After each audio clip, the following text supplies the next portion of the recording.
Lok Sabha election से पहले ही national conference ने अपनी शिकस्त तस्लीम कर ली है। यह कहना है बीजेपी जनरल सेक्रेटरी तरुण चुग का।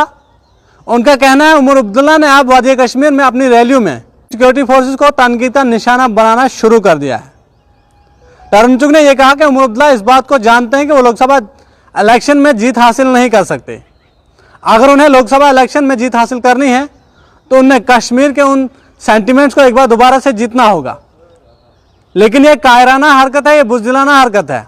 उमर अब्दुल्ला ने सिक्योरिटी फोर्स को निशाना बनाया, लेकिन आपको बता दें तरुण चुग का यह कहना है कि सिक्योरिटी फोर्स को निशाना बनाना बुज़दिलाना हरकत है, क्योंकि ये वही सिक्योरिटी फोर्स के नौजवान हैं जो मुल्क की हिफाजत करते हैं, मुल्क की सरहदों पर 24 घंटे तैनात रहते हैं। तरुण चुग ने यह भी कहा कि उमर अब्दुल्ला के खानदान की हिफाजत भी यही सिक्योरिटी फोर्स के जवान करते हैं। लेकिन पता नहीं किस मोह से उमर अब्दुल्ला ने सिक्योरिटी फोर्स को जो है वो एक बार फिर से तनकीद का निशाना बनाया।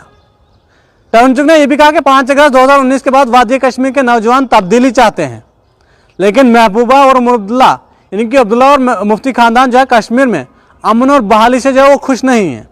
वो वहाँ पर अमन चैन को जो है देख नहीं सकते। एक बार फिर से उन्होंने जो है वादी कश्मीर में अपनी रैलियों में लोगों के सामने अमन को ख़राब करने की पूरी कोशिश की है। वो लगातार लोगों के सामने इस तरह की बयानबाजी कर रहे हैं जिसे जो है वादी कश्मीर के लोग जो है एक बार फिर से उनको जो है वोट कास्ट करें। तरुण चुग ने यह कहा कि 5 अगस्त 2019 के बाद नेशनल कॉन्फ्रेंस को लोगों ने नकार दिया है, अवाम ने इसे मुस्तरद कर दिया है, इसलिए उमर अब्दुल्ला को अब इस तरह की बयानबाजी देने की जो ज़रूरत पड़ती है। लेकिन आपको बता दें तरुण चुग ने यह भी कहा कि हमारी कोई ABC टीमें नहीं है। उमर अब्दुल्ला ने अपनी हार तस्लीम की है, इसलिए अब उन्हें जो है बाकी पार्टियों का सहारा लेना पड़ रहा है। अब वो ये कह रहे हैं कि बीजेपी की ABC टीमें हैं, आप जो है आने वक्त में इलेक्शन में ध्यान रखें। जिस तरह से आप जानते हैं जम्मू कश्मीर में इंडिया अलायंस है, या फिर दूसरी तरफ NDA बीजेपी की बात करें दूसरा अलायंस है, और तीसरा एक और अलायंस की बात चल रही है जिसमें डेमोक्रेटिक प्रोग्रेसिव आज़ाद पार्टी या फिर जम्मू कश्मीर अपनी पार्टी पीपल कॉन्फ्रेंस, ये एक ऐसा अलायंस है जो वादी कश्मीर की 2 सीटों पर और राजौरी अनंतनाग की 1 सीट पर जो इलेक्शन लड़ने जा रहा है। जिसके चलते उमर अब्दुल्ला ने यह तनकीद की थी कि जम्मू कश्मीर में कुछ ऐसी पार्टियां भी है जो डायरेक्टली इनडायरेक्टली जो है बीजेपी को सपोर्ट कर रही हैं, जिनको ABC टीम जो है वो नाम दिया गया है। तरुण चुग ने कहा उमर अब्दुल्ला ने हार तस्लीम की है, अब उन्हें जो है इस तरह की बयानबाजी करनी पड़ रही है। हमारी कोई ABC टीम नहीं है। लेकिन आप जानते हैं सेंट्रल कश्मीर से अल्ताफ बुखारी लोकसभा इलेक्शन कंटेस्ट कर रहे हैं, बारामूला सीट से सज्जाद गनी लोन कंटेस्ट कर रहे हैं, राजौरी अनंतनाग से गुलाम नबी आज़ाद कंटेस्ट कर रहे हैं।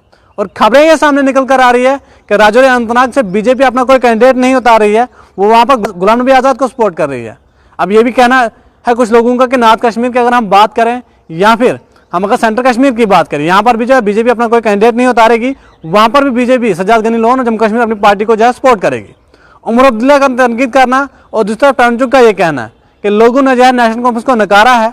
अब जो है वादी कश्मीर के लोग भी अमन और जो है वहाँ पर तब्दीली चाहते हैं, नौजवान भी तब्दीली चाहते हैं। लेकिन अब्दुल्ला और मुफ्ती खानदान को जो है बिल्कुल बर्दाश्त नहीं है कि 5 अगस्त 2019 के बाद जिस तरह से वहाँ पर माहौल में जो है बिल्कुल वहाँ पर तब्दीली आई है, तो उसको देखकर जो है उमर अब्दुल्ला और महबूबा मुफ्ती परेशान हो रहे हैं। लेकिन आने वक्त में देखना ये जरूर होगा क्या जम्मू कश्मीर में वाकई में कुछ ABC टीमें जो है वाकई में बीजेपी को कुछ फ़ायदा पहुँचाने की कोशिश कर रही हैं। लेकिन आपको बता दें तरुण चुग का ये भी कहना कश्मीर में असेंबली इंतखाबात में बीजेपी यहाँ पर सरकार बनाएगी और बीजेपी का अपना चीफ मिनिस्टर होगा। ये तुष्टिकरण की राजनीति अब जम्मू कश्मीर में नहीं चलेगी।